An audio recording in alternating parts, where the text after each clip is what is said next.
वही चित्रकेतु वृत्रासुर के रूप में हुआ है, पर उसकी भक्ति बनी रही है। बोलो भक्तवत्सल भगवान की जय हो। तो ये वृत्रासुर की बड़ी सुंदर कथा है। आगे मेरे सज्जनों, वृत्रासुर के मारे जाने से त्वष्टा ऋषि बड़े दुखी हो गए और फिर इंद्र के वध का विचार छोड़ कर करके और फिर चले गए हैं, तपस्या करने के लिए चले गए और तपस्या करके अपना कल्याण करने लगे। बोलो भक्तवत्सल भगवान की जय हो। आगे की कथा जो है, आगे एक दिन हमने आपको बताया था, दिति के दो पुत्र हुए, हिरण्यकश्यपु और हिरण्याक्ष। तो हिरण्याक्ष का वध तो भगवान वराह ने किया, अब हिरण्यकश्यपु बच गया। हिरण्यकश्यपु ने भी बड़ी भारी तपस्या की।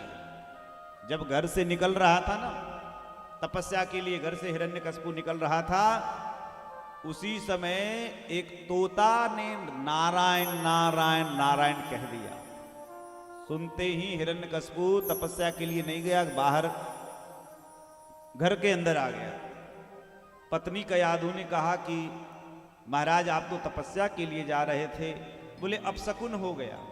बोले कौन सा अपशकुन? बोले भगवान का नाम किसी ने, मेरे दुश्मन ने लगता है किसी ने कोई नाम लिया। क्या नाम? बोले नारायण नारायण। कोई तोता था वो बोल रहा था।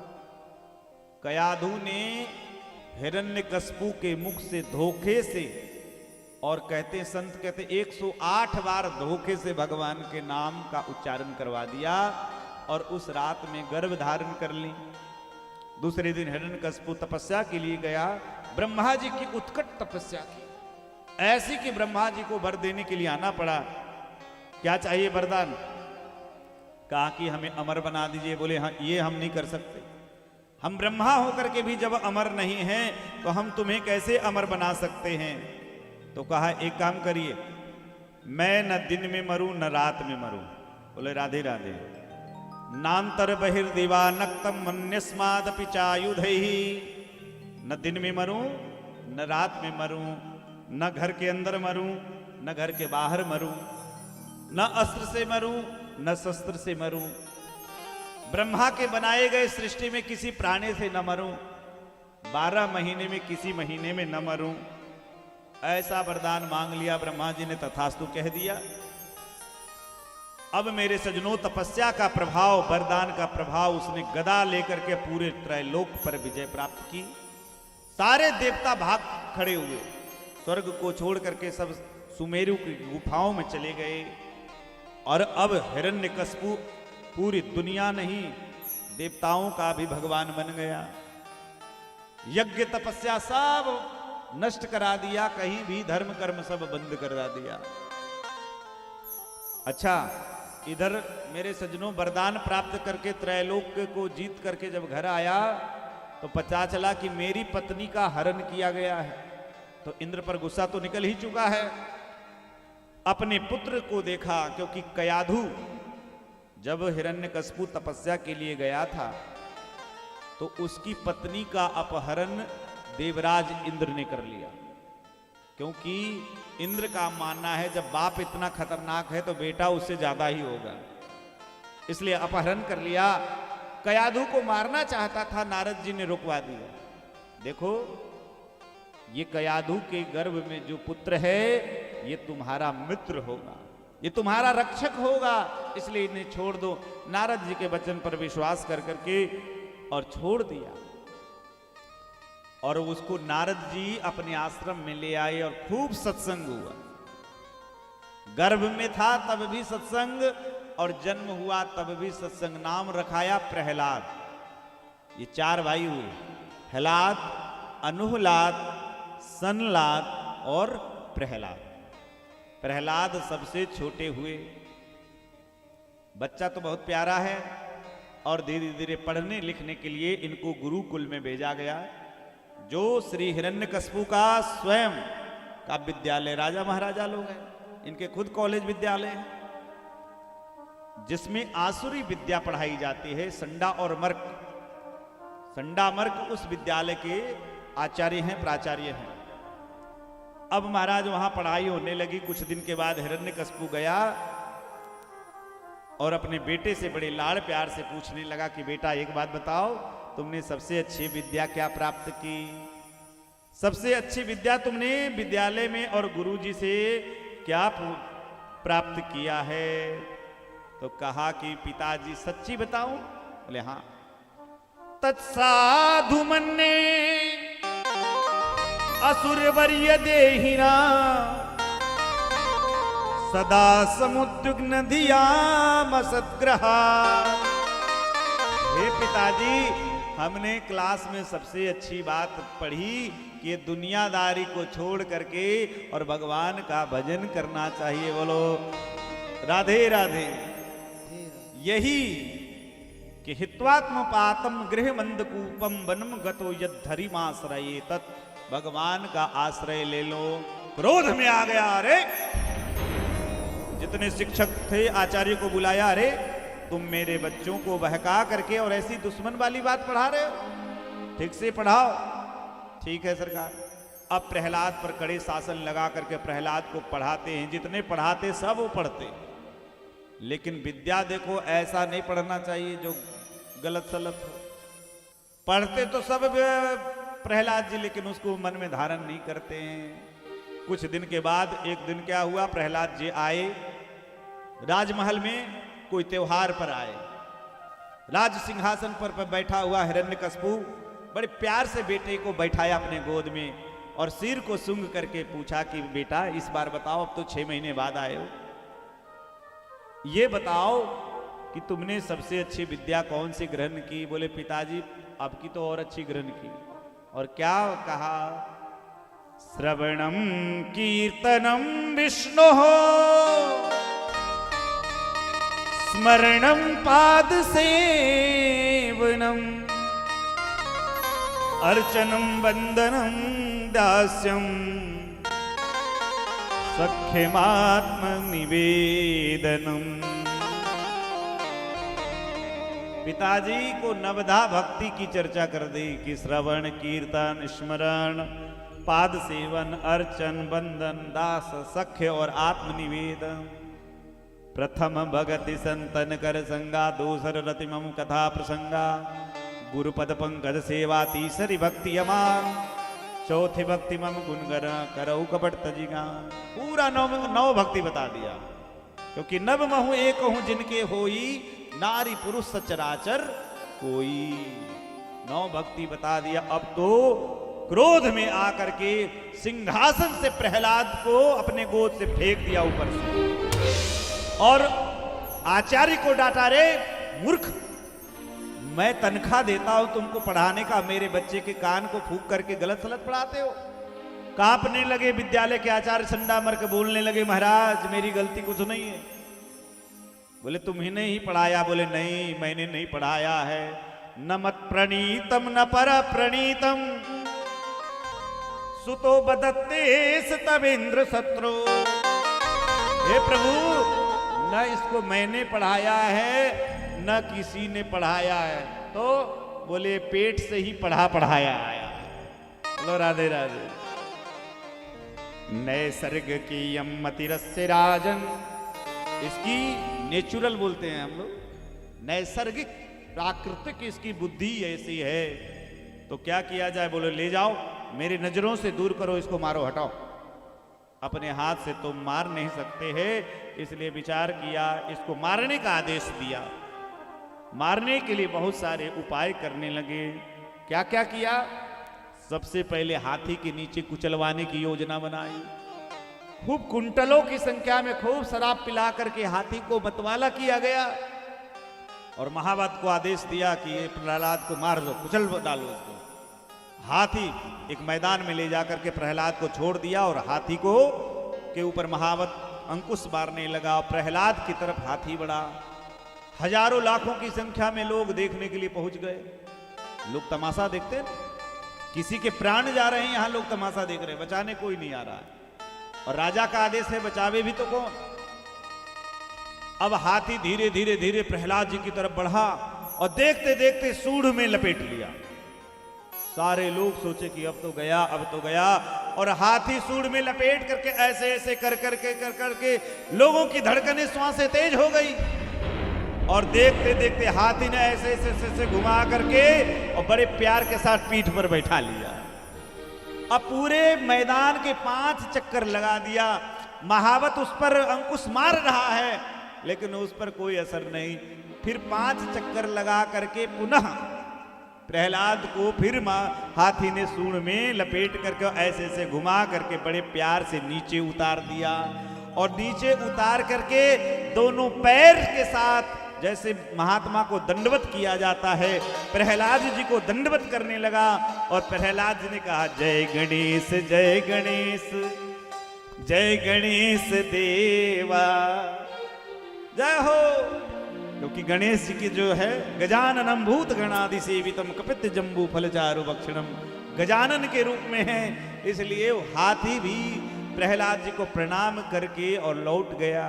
महावत कितना प्रयास किया, बिल्कुल कुछ नहीं हुआ, दिग्विजय। उसके बाद जब हाथी का प्रयास हुआ तो बोले इसको सांप से कटवा दो। एक बढ़िया सर्प घर था, सांप का घर, नागों का बढ़िया बड़े बड़े कोबरा उसमें थे। ठंडी का समय उसमें ले जाके प्रहलाद जी को डाल दिया। और मेरे सज्जनों सुनिएगा बड़ा ध्यान से, सांप के घर में बंद कर दिया, भोजन पानी बंद कर दिया। सांपों ने देखा कि प्रहलाद जी को ठंडी लग रही है और बड़े सुंदर सुंदर सांप थे, प्रहलाद जी के शरीर में आकर लपट गए। कोमल कोमल सांप से शरीर बहुत गर्म रहने लगा। और स्वयं लक्ष्मी मैया, सांपों ने प्रहलाद जी की सेवा की। क्यों सेवा की? क्योंकि प्रहलाद जी किसके भक्त हैं? नारायण के।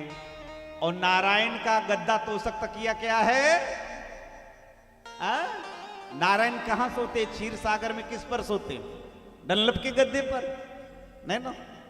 नारायण सोते हैं शेष, जिनके स्वामी शेष को ही तकिया तोषक बना रखे हो तो उनको क्या डरना।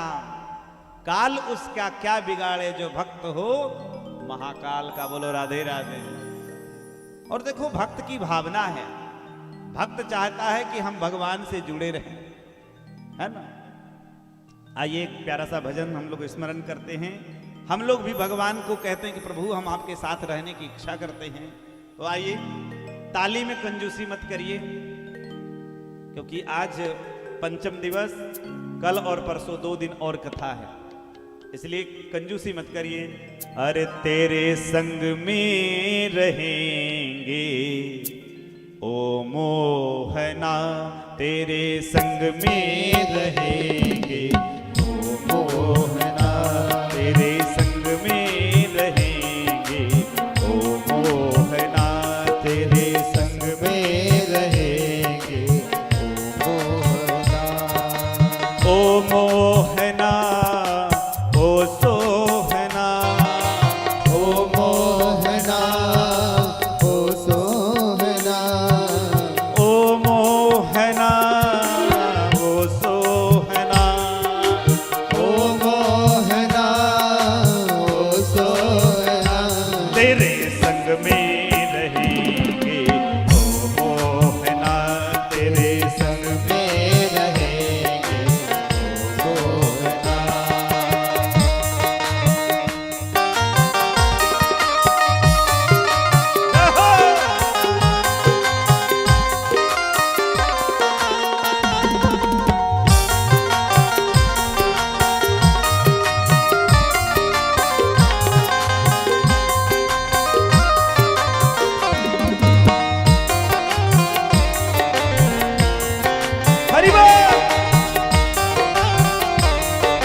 पर मिले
पुष्प बनो मैं धागा बनूं, तुम पुष्प बनो मैं धागा बनूं, तुम पुष्प बनो मैं धागा बनूं, तुम पुष्प बनो मैं धागा बनूं, माला में मिलेंगे वो मोहना, माला में मिलेंगे वो मोहना, वो तेरे संग में रहेंगे वो मोहना, तेरे संग में रहेंगे वो मोहना, ओ मोहना ओ सोहना, वो मोहना वो सोहना, वो तेरे संग में रहेंगे वो मोहना, वो तेरे संग में रहेंगे वो सोहना।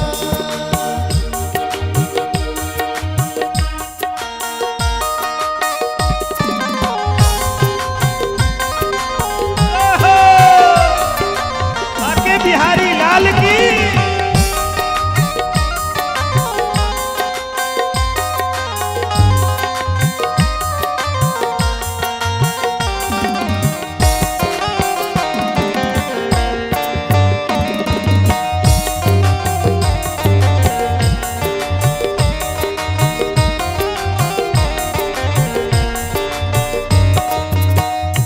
तुम वक्ता बनो मैं श्रोता बनूं, तुम वक्ता बनो मैं श्रोता बनूं, तुम वक्ता बनो मैं श्रोता बनूं, तुम वक्ता बनो मैं श्रोता बनूं, तुम वक्ता बनो मैं श्रोता बनूं, तुम वक्ता बनो मैं श्रोता बनूं, भागवत में मिलेंगे वो मोहना, भागवत में मिलेंगे वो मोहना, वो तेरे संग में रहेंगे वो मोहना, वो तेरे संग में रहेंगे वो मोहना, तेरे संग में रहेंगे वो मोहना, तेरे संग में रहेंगे वो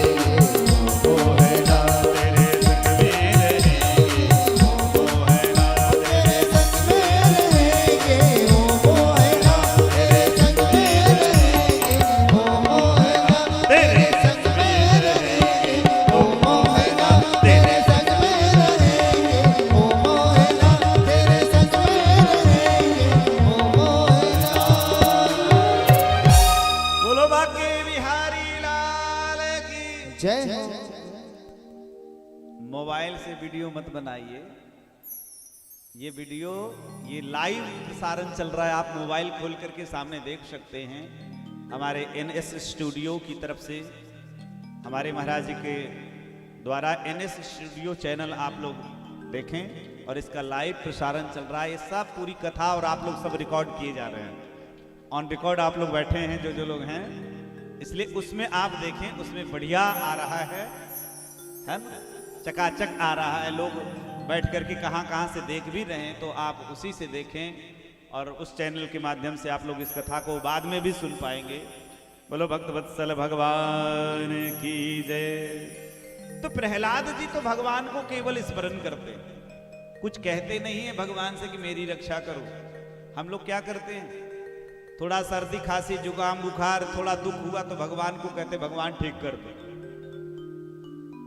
भगवान से सांसारिक वस्तुओं के लिए हम लोग अपेक्षा करते हैं, तो ये ठीक बात नहीं है। ये भक्त का बिल्कुल लक्षण नहीं है कि हम पूजा करते तो भगवान से हम रोग बीमारी और धन संपत्ति के लिए हम भगवान को से याचना करें। ये तो वही बात हुआ कि कोई कल्प वृक्ष के पास बैठा है, अब बोले कि भैया कुछ मांग लो, तो बोले क्या चाहिए, बोले एक टाइम की रोटी। अब बताओ, कल्प वृक्ष के पास तो ऐसा चीज मांगो कि, तो वही भगवान के पास दिग्जय दंड सूकैश्च, सर्पों ने देखा, सब सर्प सेवा करने लगे। लक्ष्मी मैया सर्पों ने डसा ही नहीं, सेवा करने लगे।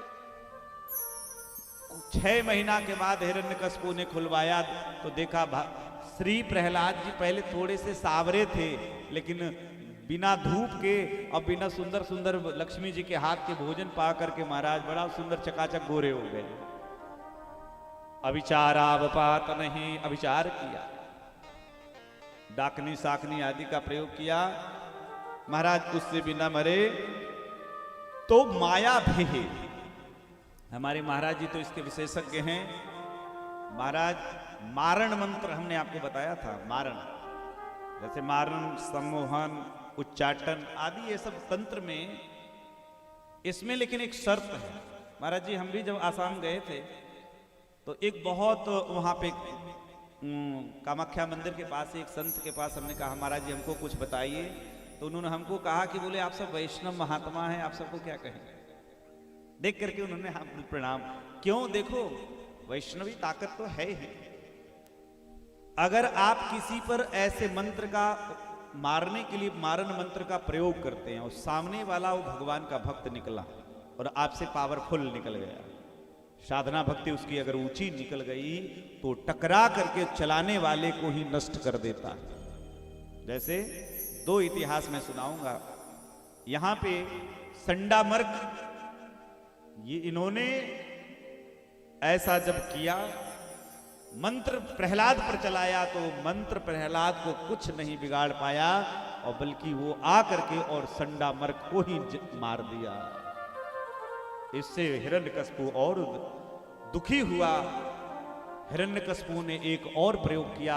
एक दिन अपनी पत्नी से कहा कि जाओ तुम अपने बेटे को जहर दे दो। मेरी माताएं बताओ आप लोग कि कोई भी मां अपने बेटे को जहर दे सकती है?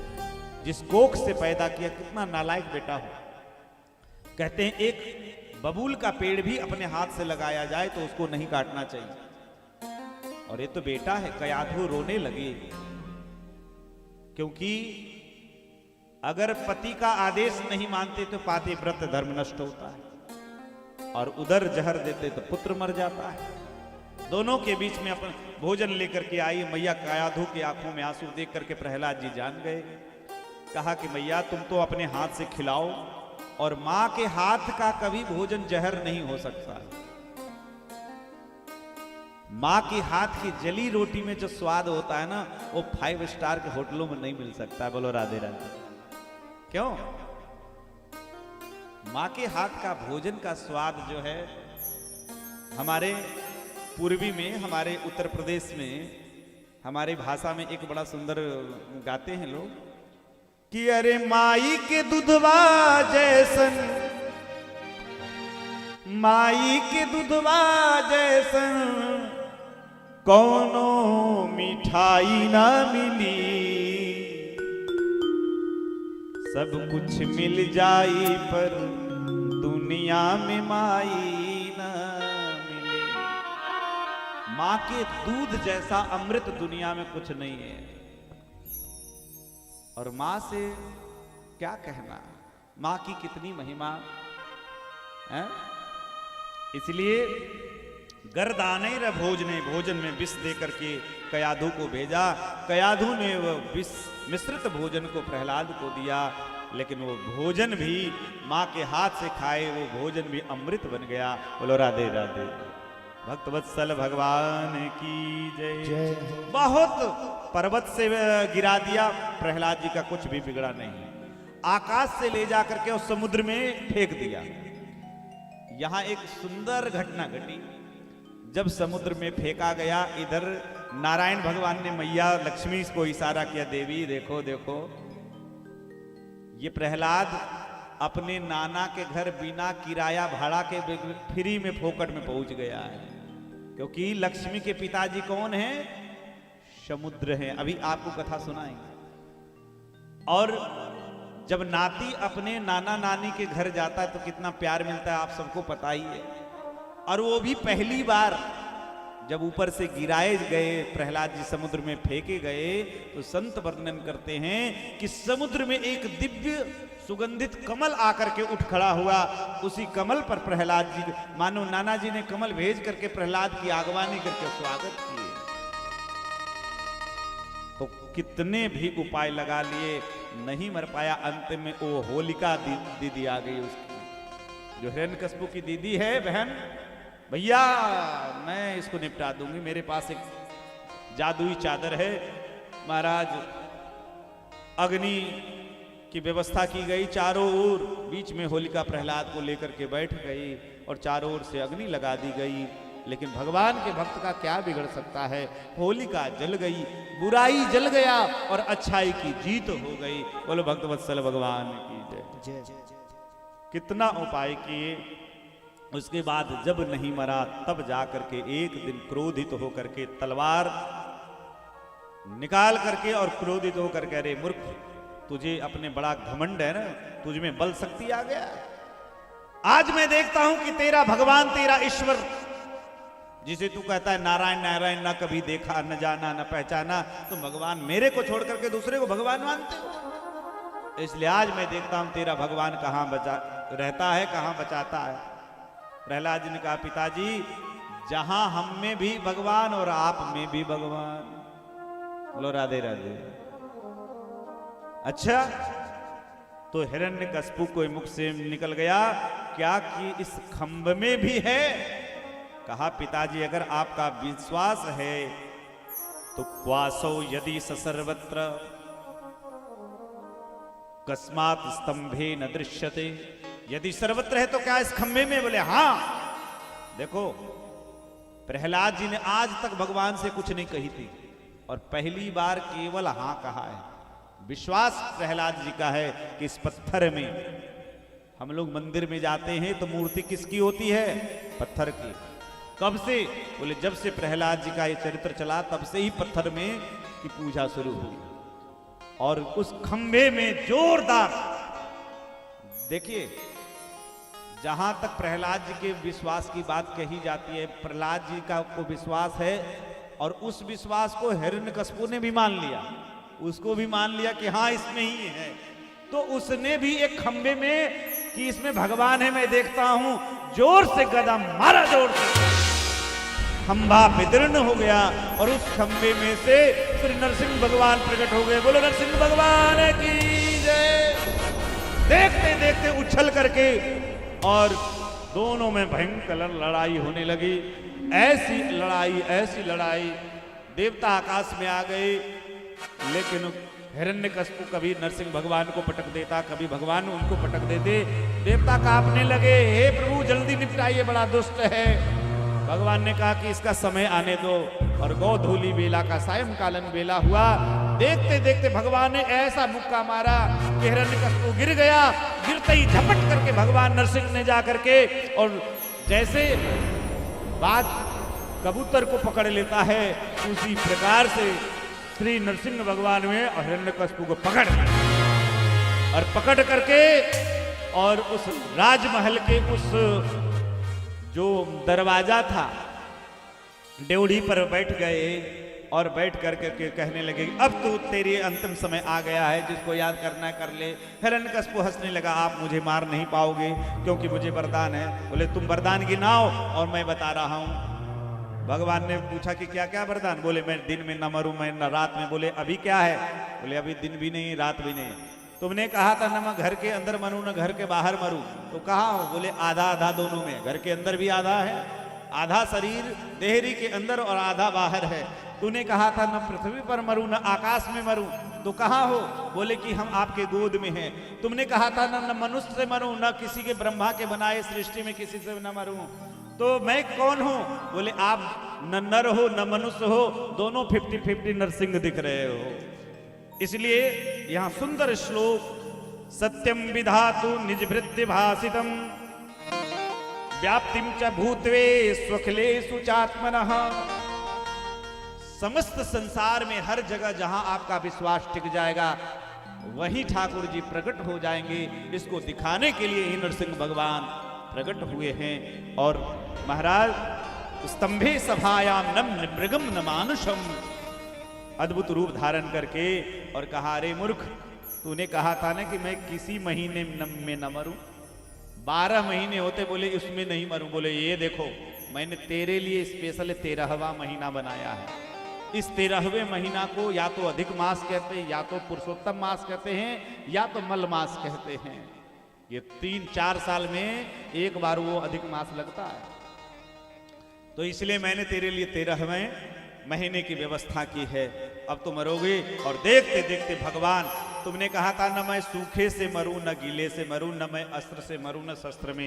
ये देख मेरी बड़ी बड़ी नाखूनों को दिखाया, ये सूखा है कि गीला है, बोले ये दोनों 50-50 है, ये अस्त्र भी नहीं और शस्त्र भी नहीं है। तो इसलिए सत्यम विधातु निज ब्रह्मा के समस्त वरदान को सत्य करते हुए और अपने गोद में उस हिरण्यकश्यप के पेट में, और भगवान ने अपने दोनों हाथों को घुसेड़ करके पेट को फाड़ करके पूरी अतड़ियों को बाहर निकाल के अपने गले में माला के रूप में डाल दिया। बोलो नरसिंह भगवान की जय हो।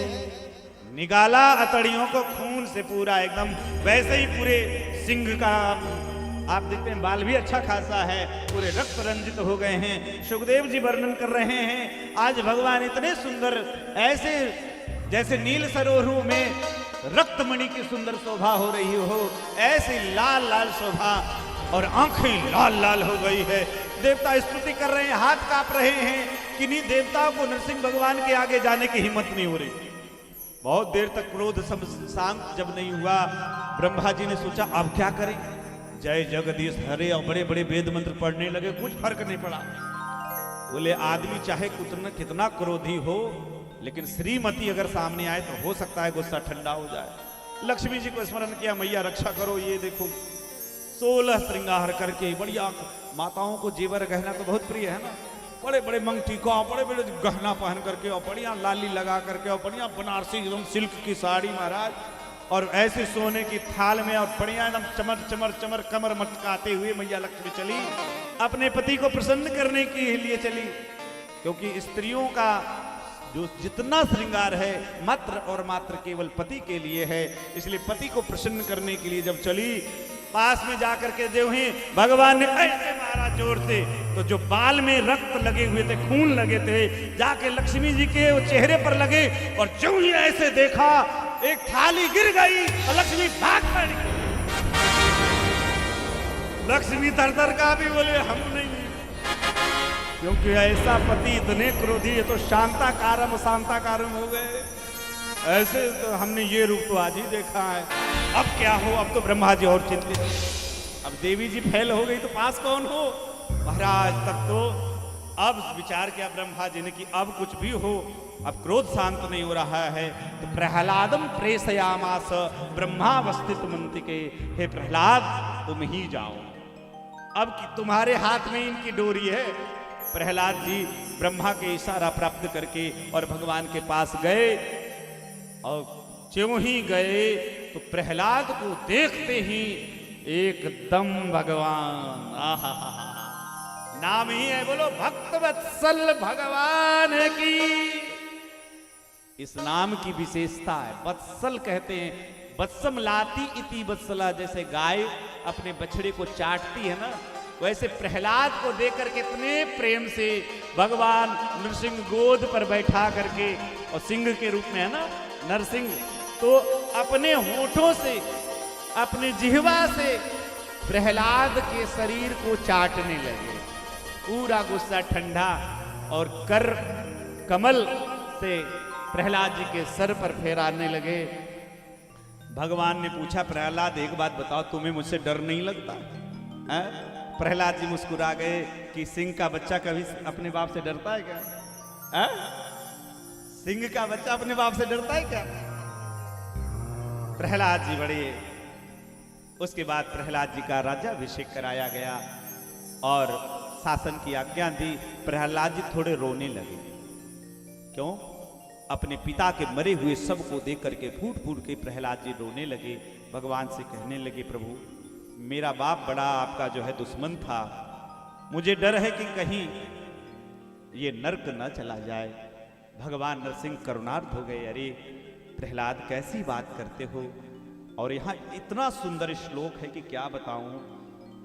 श्री नरसिंह भगवान कहते हैं कि हे प्रहलाद, तुम क्या त्रिशप्तभी पिता पूतः पितृभिः सहते नघ यत् साधोस्य गृहे जातो भवान वैकुल पावनः। अभी हमारे कथा शुरू होने से पहले हमारे उद्घोषक बता रहे थे कि ये महाराज जी के पिताजी हैं। और पिताजी आप जहां हैं आप सुनिए, आपने ऐसे पुत्र को जन्म दिया है कि आपको पीढ़ी आपको तरने की चिंता बिल्कुल नहीं करनी है, क्योंकि आपकी 21 पीढ़ी तो इनकी भक्ति से वैसे ही तर जाएगी। जोरदार एक बार महाराज जी के लिए ताली। त्रिसप्तभी पिता पूतः पितृभी सहते नघः। 21 पीढ़ियों का उद्धार हो जाता है प्रहलाद, तो तुम अपने पिता की बात करते हो। और जहां तक तुम्हारे पिता कब से हो गए, ये तो मेरे थे, मेरे हैं और मेरे रहेंगे।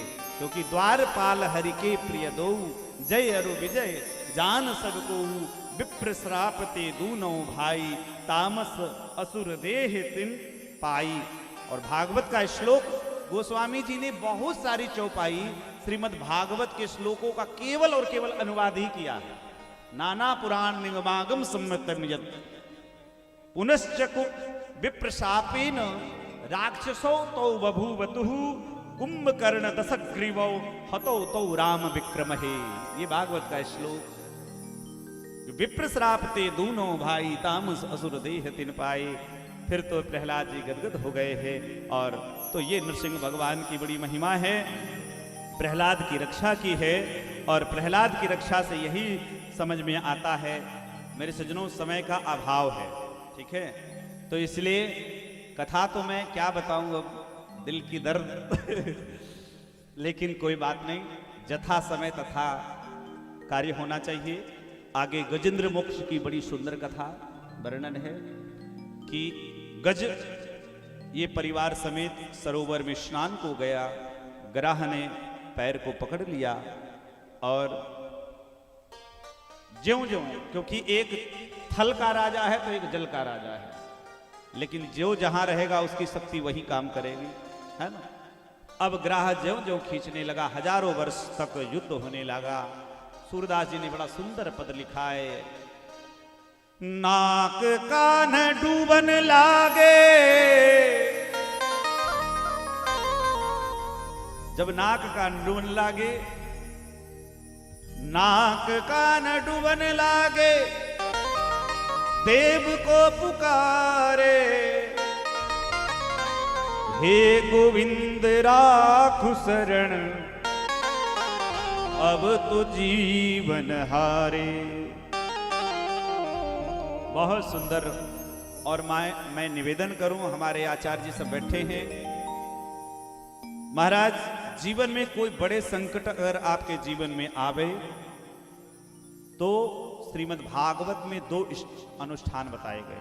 अपनी आत्मरक्षा के लिए 2 अनुष्ठान बताए गए। एक तो नारायण कवच, जो कि मतलब इंद्र को प्राप्त हुआ था, और मेरे सज्जनों एक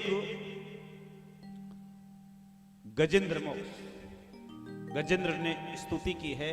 अब मुझे ये स्तुति पूरा कंठस्थ है। एवं व्यवसितो बुद्ध्या समादाय मनोहृदि जजाप परमं जाप्यम प्राग्जन्मनुशिक्षितम्। ये पूरी स्तुति इतना सुंदर किया है कि नारायण भगवान आकर के उसकी रक्षा करते हैं, और सबसे पहले ग्राह को मार करके और गजेंद्र की भी रक्षा करते, दोनों का उद्धार करते हैं।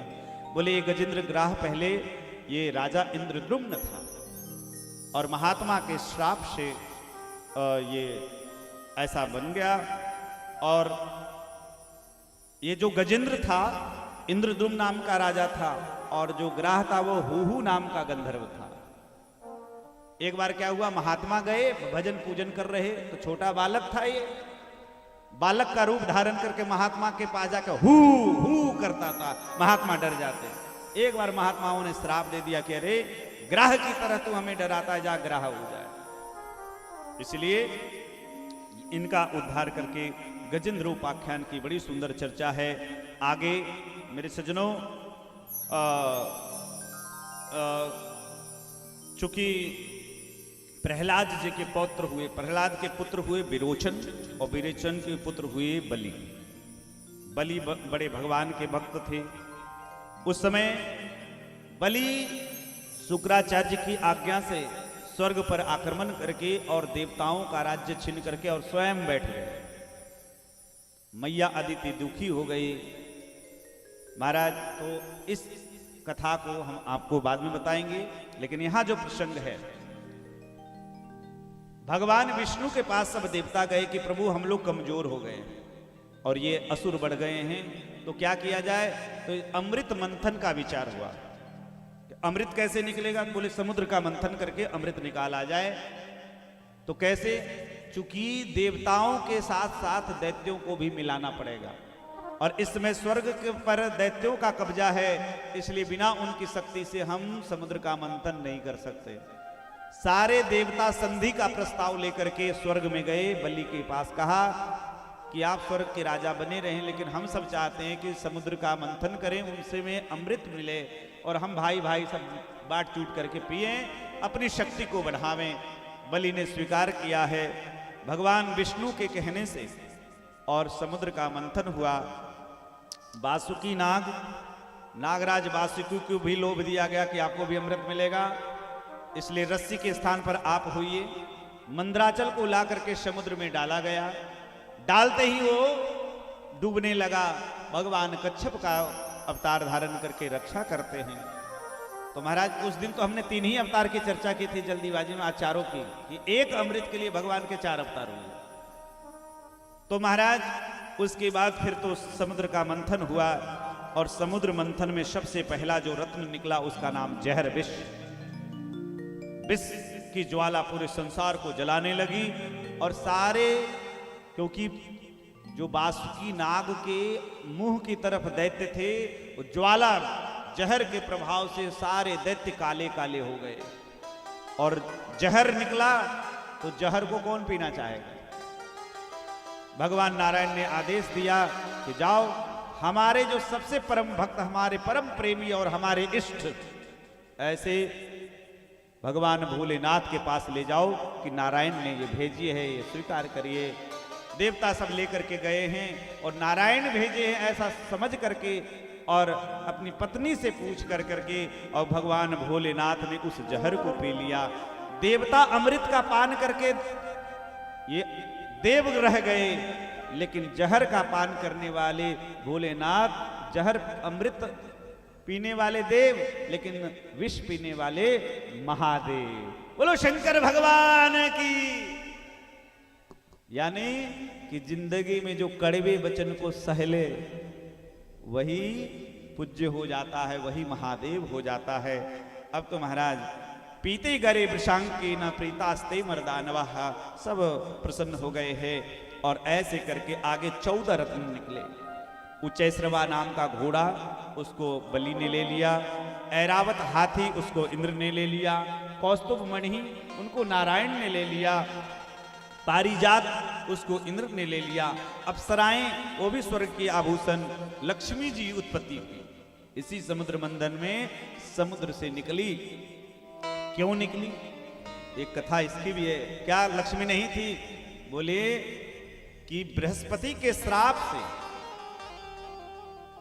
ये लक्ष्मी जी ये देवताओं को छोड़ करके चली गई थी, श्री रहित हो गए थे। जैसे हम लोग के नाम के आगे लगता है ना श्री, तो श्री का मतलब यही वैभव, लक्ष्मी, ऐश्वर्य, सुख संपत्ति।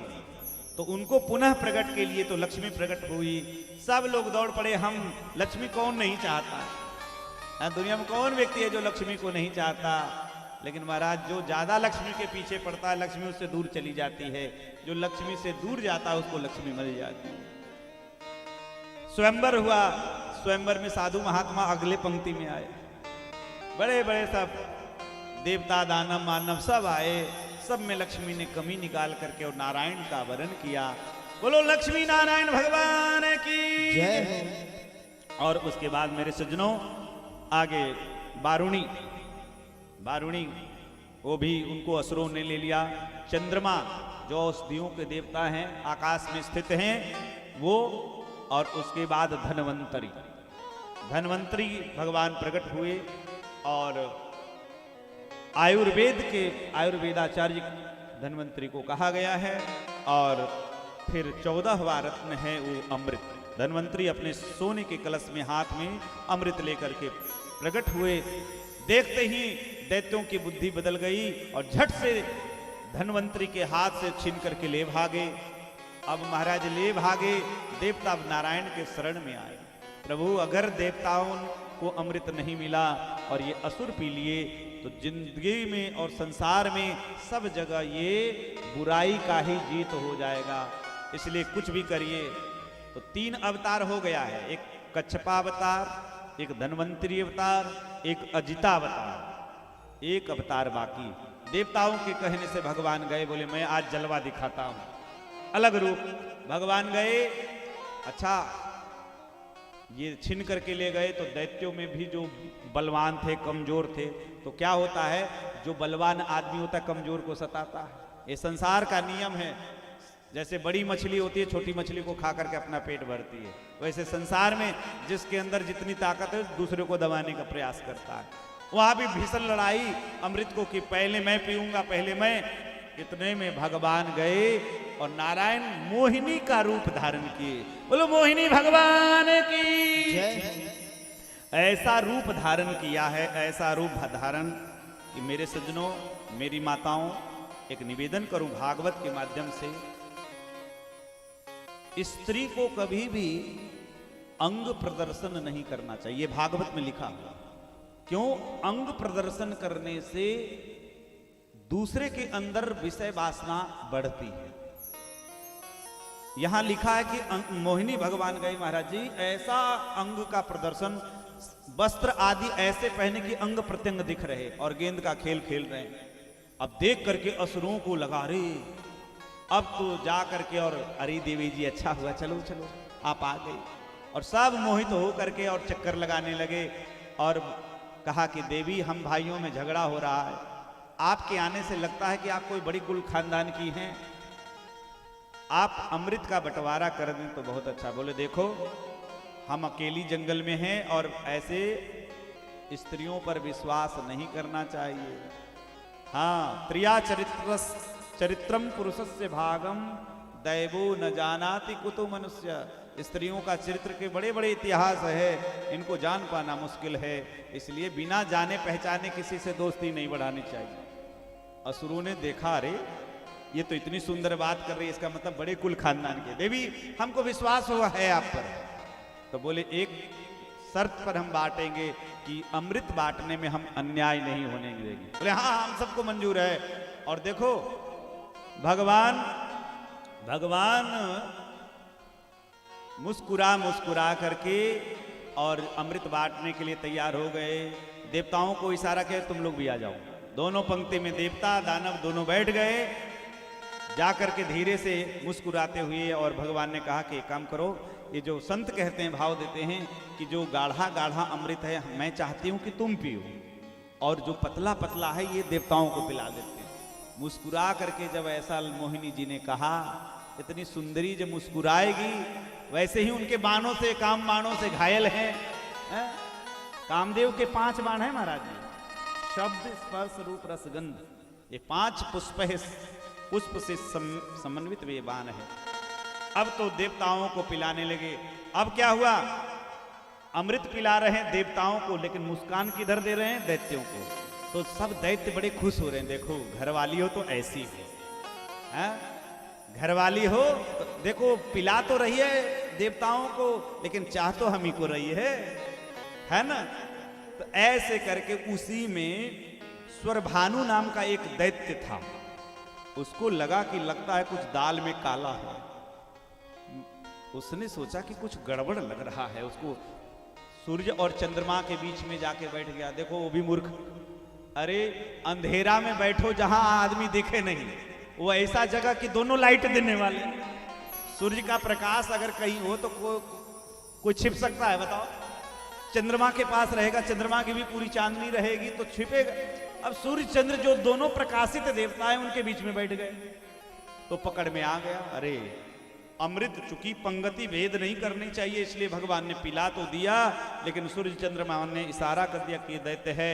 भगवान क्योंकि पूरा काम हो गया था, अमृत के कलश को पूरा एकदम पोछ पाछ करके देवताओं को पिला करके वहीं फोड़ दिए।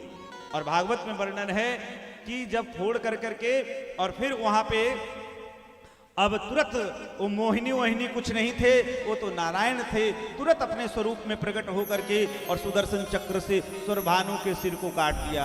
अमृत के प्रभाव से मरा नहीं, देवताओं ने अपनी टीम में शामिल कर ली और कहा भैया ये राहु और केतु के नाम से विख्यात हो गया, इसको ग्रहों में शामिल कर लो। फिर तो जब दैत्यों को पता चला कि ये मोहिनी मुस्कुरा मुस्कुरा करके, एक कथा मैं छोटी सी सुना दूं, मजेदार कथा है, आप लोग सुन करके बड़े हंसेंगे, हम पर हंसेंगे। मैं बचपन में जब मेरी दाढ़ी मूछ नहीं आई थी और मेरे बाल बड़े थे और मेरे ड्रेस थोड़े कुछ ऐसे थे कि मैं लड़की जैसा ही दिखता था, तो मैं गुजरात और मध्य प्रदेश में धार रतलाम में कथा करता था, तो कई बार होता था लड़के 7 दिन तक हमारे पीछे इसीलिए लगे रहते थे, उनको पता नहीं चलता था कि लड़का है कि लड़की, और हम भी इसका बड़ा फायदा उठाए महाराज जी। हाँ, हम बहुत बार फायदा उठाए हैं।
बोलो भक्त वत्सल भगवान की जय हो।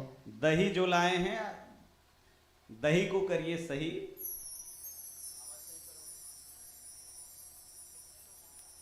जो जो दही लाए हैं वहां यहां रख दें।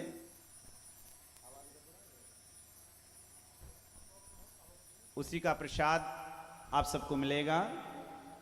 थोड़े और आनंद ले लीजिए। तो बात क्या कह रहे थे? हाँ, तो हम कह रहे थे कि हम लड़की जैसे दिखते थे और महाराज कई बार तो मतलब बस में किराया भी नहीं देना पड़ता था। हाँ, मुस्कुरा मुस्कुरा के काम चलता था। तो महाराज बड़ा आनंद है। मोहिनी भगवान ने भी मुस्कुरा करके देवताओं का काम किया। तो फिर तो देवता और दानवों में बड़े भयंकर युद्ध हुए हैं और युद्ध में चूंकि देवता अमृत का पान कर चुके हैं इसलिए वो अमर हो गए हैं, इसलिए युद्ध में इनकी विजय हुई है और महाराज ये स्वर्ग को पुनः आपने प्राप्त किया। और उसके बाद एक दिन शुक्राचार्य जी से बलि ने पूछा कि अब तो देवता अमर बन गए अमृत पी करके, इन पर विजय प्राप्त करने का क्या माध्यम है? कहा कि ब्राह्मणों की भक्ति प्रारंभ करो। ये ब्राह्मणों की भक्ति प्रारंभ करो। जब ब्राह्मण की भक्ति से संपन्न हो करके और फिर आक्रमण करोगे तो ये देवता आपका कुछ नहीं बिगाड़ पाएंगे। बलि जी ने ब्राह्मणों की भक्ति प्रारंभ की। इतना दान देते, कोई भी ब्राह्मण आ जाता खूब दान देता, जिसके कारण सब ब्राह्मणों ने खूब आशीर्वाद दिया। ब्राह्मण की भक्ति से संपन्न हो करके और फिर जब बलि ने स्वर्ग पर आक्रमण किया तो पुनः स्वर्ग के राजा बलि बन गए। देवता दुखी हो गए, देवताओं की माता अदिति दुखी हो गई। एक दिन अपने पति से पूछने लगी कि कोई ऐसा उपाय बताइए जो कि इस स्वर्ग को पुनः जीत करके और हमारे पुत्रों को उनका राज्य वापस दे। तो इसलिए श्री कश्यप जी ने मैया अदिति को फाल्गुनस्यामलेक पक्षे द्वादशाहम पयोव्रत, फागुन महीने के शुक्ल पक्ष के प्रतिपदा से 12 दिन तक के पुत्र प्राप्त करने के लिए पयोव्रत का उपाय बताया। और अदिति ने उस पयोव्रत को किया है और उस पयोव्रत का ऐसा प्रभाव हुआ कि मैया अदिति के अंगना में साक्षात भगवान वामन के रूप में प्रकट हो गए। बोलो वामन भगवान की जय। तम बटु वामनम दृष्ट्वा मोदमाना महर्षयः कर्माणि कारयामासुः पुरस्कृत्य प्रजापतिम। वामन को देख करके बड़े प्रसन्न हो गए, उनके सारे संस्कार किए गए।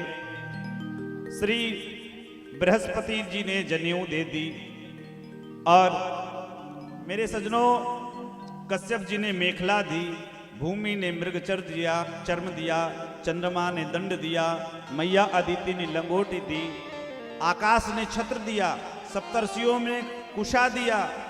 ऐसे करके और साक्षात भगवती अन्नपूर्णा ने भिक्षा दिया।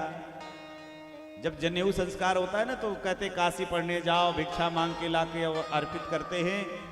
जब वो भिक्षा मैया को अर्पित करने लगे, मैया अदिति ने कहा कि हमें ये भिक्षा में नहीं चाहिए, तो क्या चाहिए? बोले स्वर्ग चाहिए। मां को स्वर्ग चाहिए, तो भिक्षा में स्वर्ग मांगने के लिए आप जिस क्षेत्र में विराजमान हैं, देखो भागवत में यहां चर्चा आ गई कि नर्मदा तट के उत्तर भाग में जहां नर्मदा जी समुद्र से मिलती है, तम नर्मदायास, कहा कि उस नर्मदा तट के उत्तर भाग में जहां श्री बलि जी महाराज यज्ञ कर रहे थे, वहीं पे जाकर के पहुंच गए। तम नर्मदायास तटम उत्तरम बलेरिया ऋतुजस्ते भृगु कक्ष संगति, वहां पे पहुंच गए। वामन भगवान को देख करके और बलि प्रसन्न हो गए और स्वागत किया है। आइए आइए पधारिए। सिंहासन पर बैठा करके चरण धोया और बड़ी मधुर मधुर बातें, प्रसंग तो बहुत सुंदर है। कहा कि आपका आना क्यों हुआ है? आपके आने से अद्य नः पितरस्तृप्ता अद्य नः पावितम कुलम, आपके आने से मेरे खानदान तर गए, आपके दर्शन से ये यज्ञ सफल हो गया है। कहिए क्या चाहिए? वामन भगवान ने बलि की बड़ी प्रशंसा की और दान की बड़ी भूरी भूरी प्रशंसा की।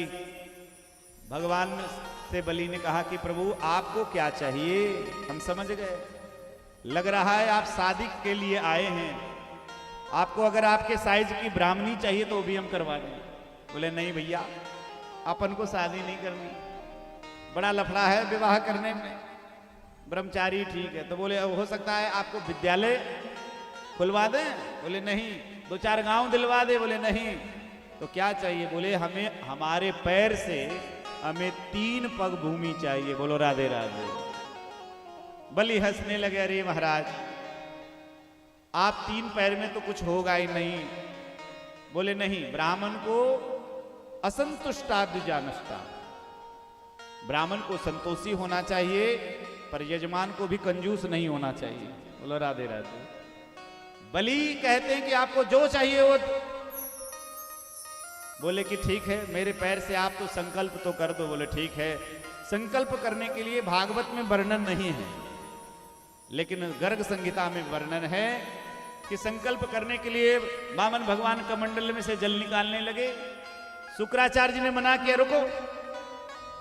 मना तो यहां भी किया है, कहा कि देखो ये न 52 है, न 54 है, न 56 है, न 55 है, ये साक्षात विष्णु रव्यः ये भगवान विष्णु है, इसलिए इनको तुम दोगो ये छल करने आए, ठगने आए तुमको। बलि प्रसन्न हो गए, अरे गुरु जी अच्छा हुआ कि आपने बता दिया भगवान, लेकिन अब तो मैं इनको दूंगा ही दूंगा।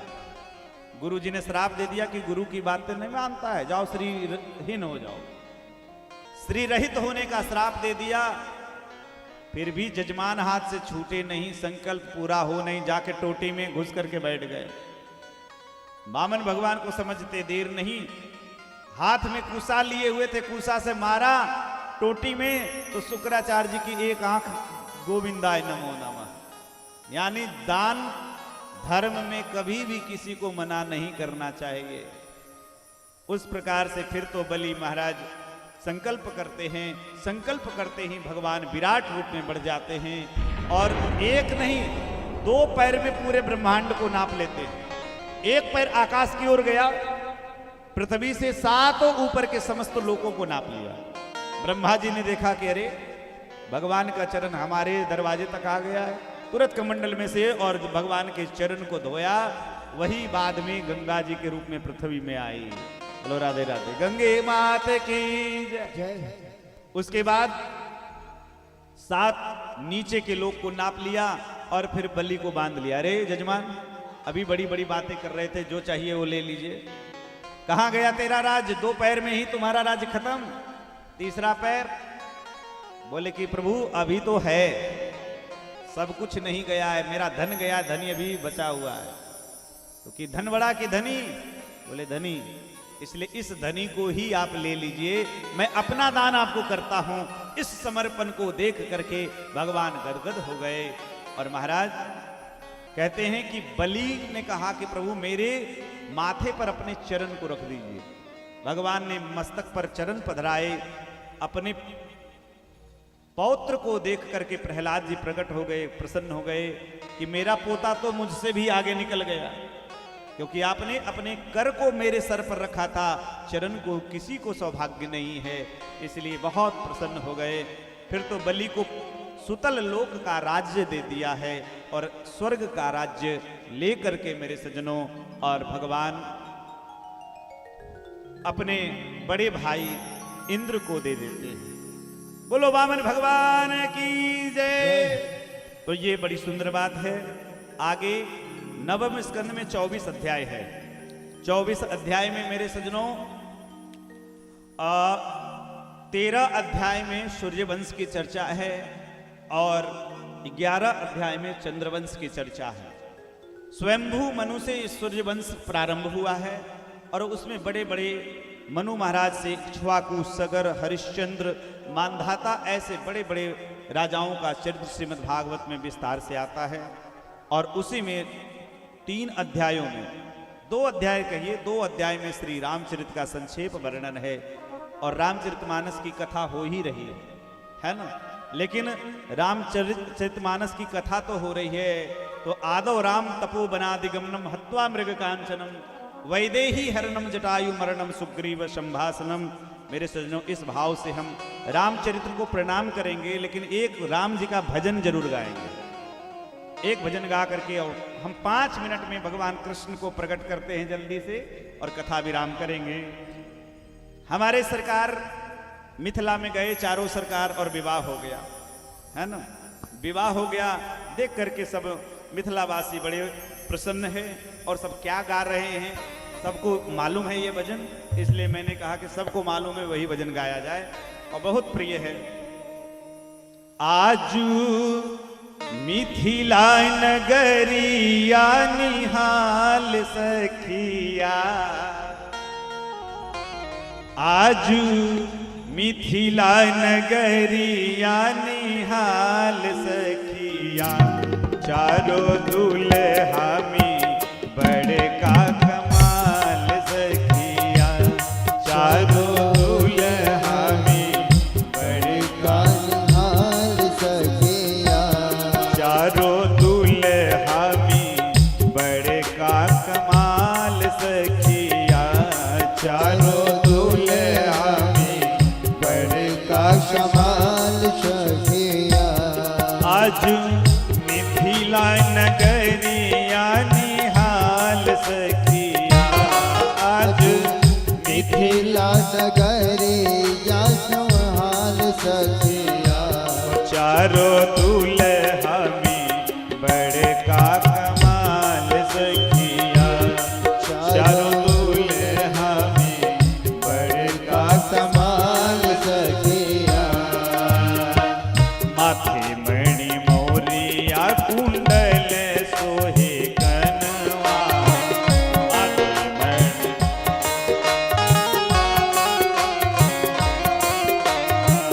कारे कारे गजरा रे झूले नयनवा काज कजरा रे झूलने नयनवा लाल लाल चंदन सोहे भाल सखिया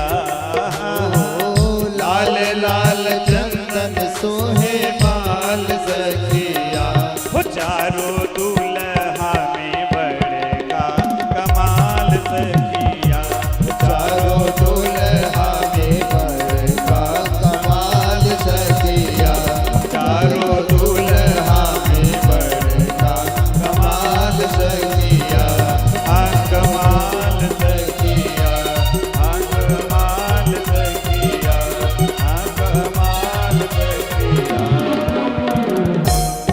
बोलो भक्तवत्सल भगवान की जय जय। महाराज तो सूर्यवंश के राजाओं की बड़ी विस्तृत चर्चा राम जी के आप जानते ही हैं कि राम जी चारों श्री राम सूर्यवंश में आए और यदुवंश में हमारे कृष्णचंद्र भगवान आ रहे हैं। तो इनके 11 अध्यायों में प्रायः ज्यादा से ज्यादा वंशावलियों की चर्चा है। थोड़ी ययाति की चर्चा, विश्वामित्र जी की चर्चा, परशुराम जी की चर्चा, ये 11 अध्याय में सब किए गए हैं। श्री जनक जी की भी चर्चा, उनकी पीढ़ियों की चर्चा की गई है। लेकिन आइए हम सीधे दसम स्कंद के, क्योंकि मथुरा के राजा हैं उग्रसेन और एक दिन की बात है श्री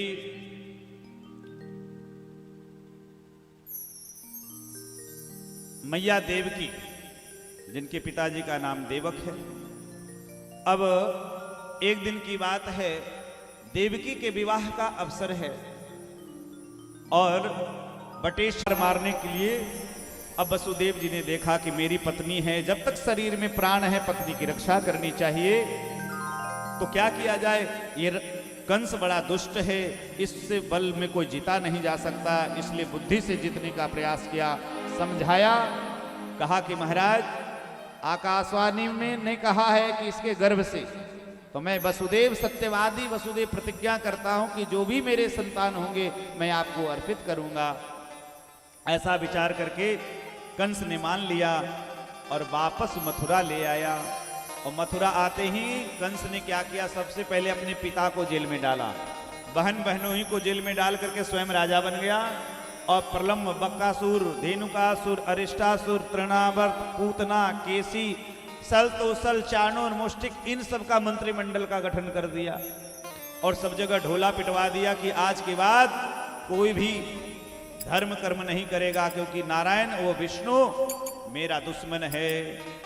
जो यदुवंशी में जो धर्म कर्म करने वाले थे सब भाग गए, भारतवर्ष के अन्य राज्यों में जाकर के छिप गए प्राण बचाने के लिए। कंस का राज्य हो गया, धर्म कर्म बंद हो गया, महात्माओं को सताने लगा। इधर मेरे सज्जनों, पृथ्वी गौ के रूप में ब्रह्मा के पास जाती है, निवेदन करती है, सारे देवता प्रार्थना करते हैं और प्रार्थना करते ही आकाशवाणी होती है कि आप लोग चिंता मत, और जगह शीघ्र ही मैं वसुदेव के घर में मेरा जन्म होने वाला है। देवताओं आपकी सेवा है कि आप यदुवंश में आप भी देवता सब चले जाएं, यत्र तत्र यदुवंश में अवतार ले लें, क्योंकि लीला केवल भगवान से संपन्न नहीं होगी। देवता भी अपने अंशावतार से यदुवंश में यत्र तत्र अवतरित हो गए।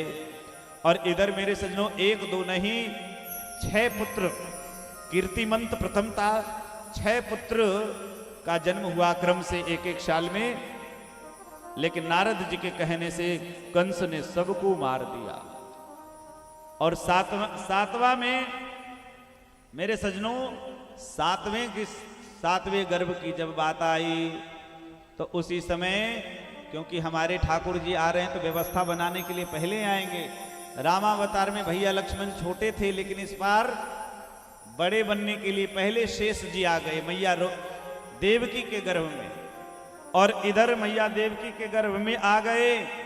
लेकिन उसी समय भगवान ने अपनी माया का, योग माया का स्मरण किया है, और योग माया का स्मरण करते ही कहा कि देवी तुम भी चली जाओ और मेरी माँ के, मैया यशोदा के गर्भ से जन्म लो, मेरी व्यवस्था बनाओ, तुम्हारी भी पूजा संसार में मेरी बहन के रूप में होगी।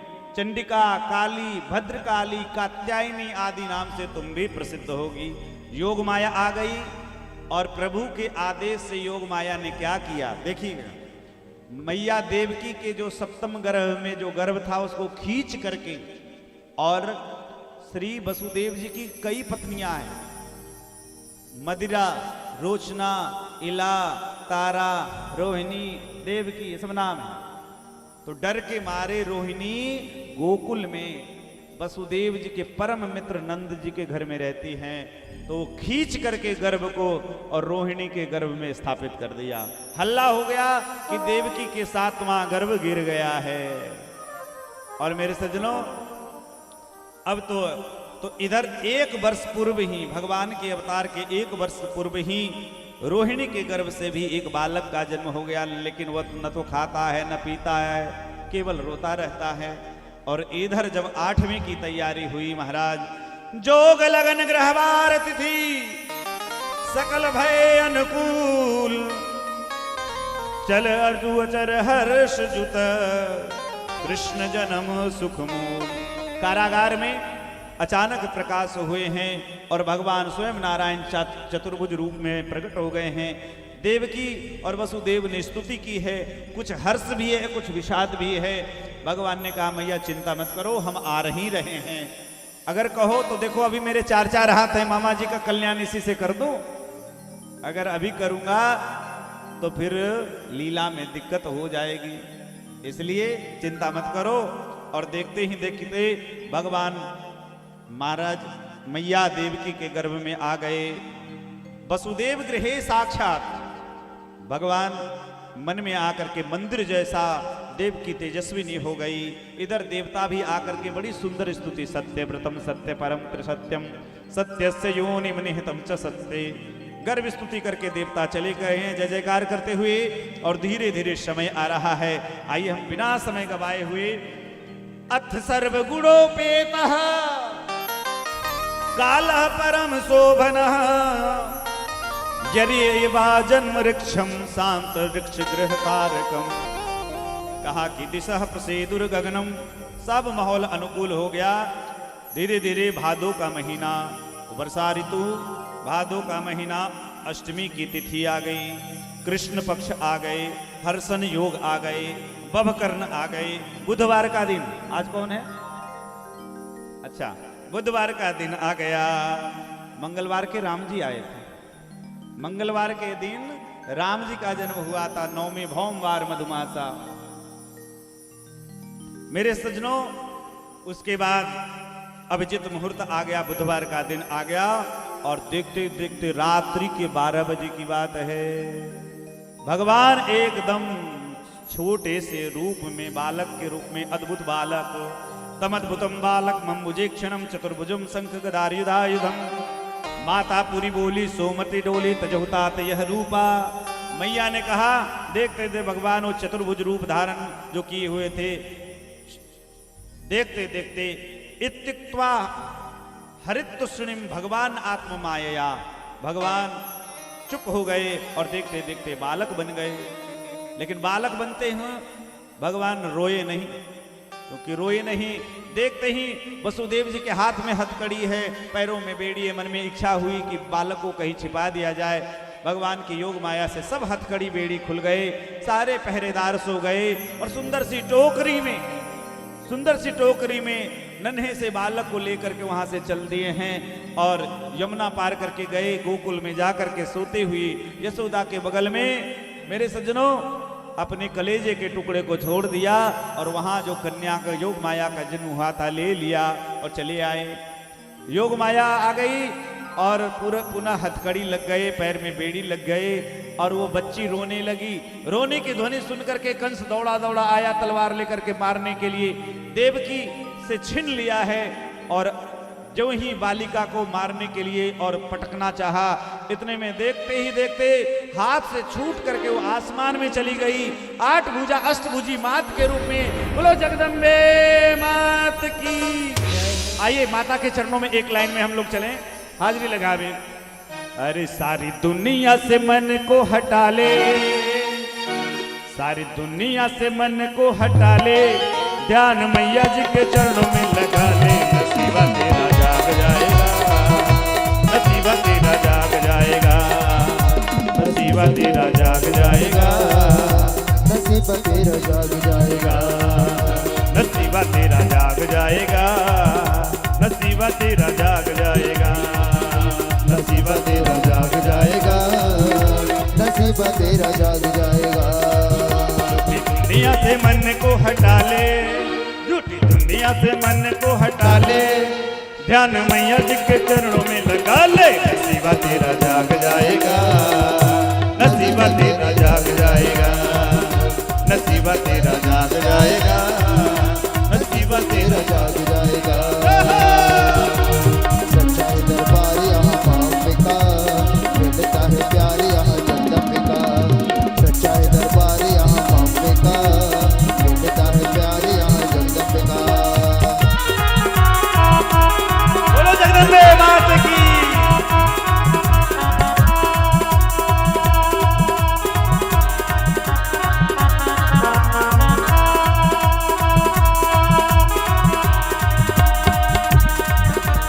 माल तेरे पास है तो माल तेरा खाएंगे, हुआ जो खत्म तो नजर नहीं आएंगे।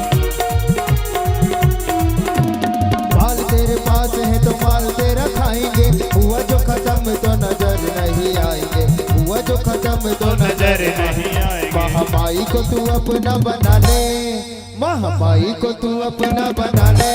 ओ मन चाहे मुरादे पाले, नसीबा तेरा जाग जाएगा, नसीबा तेरा जाग जाएगा, नसीबा तेरा जाग जाएगा, नसीबा तेरा जाग जाएगा, नसीबा तेरा जाग जाएगा, नसीबा तेरा। बोलो जगदम्बे मात की।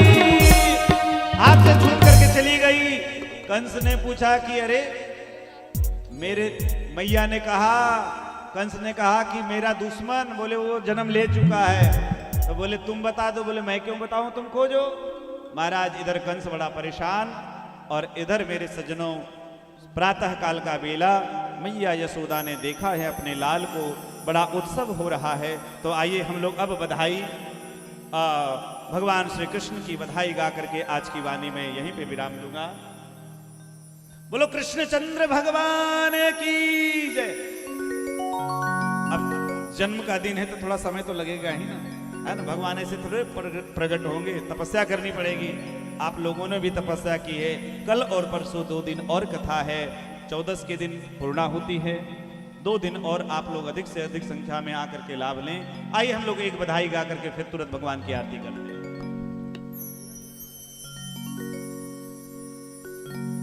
अरे झूला झूलन आ गए कन्हैया, अरे झूला झूलन आ गए रे आ गए। झूला झूलन आ गए कन्हैया, झूला झूलन आ गए, आ गए झूला झूलन आ गए कन्हैया, झूला झूलन आ गए।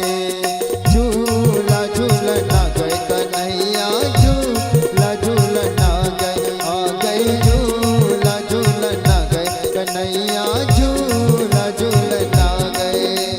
अरे झूला झूलन आ गए कन्हैया, अरे झूला झूलन आ गए कन्हैया, अरे झूला झूलन आ गए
कन्हैया झूला झूलन आ गए झूला झूलन आ गए कन्हैया झूला झूलन आ गए। बधाई हो।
झूलन आ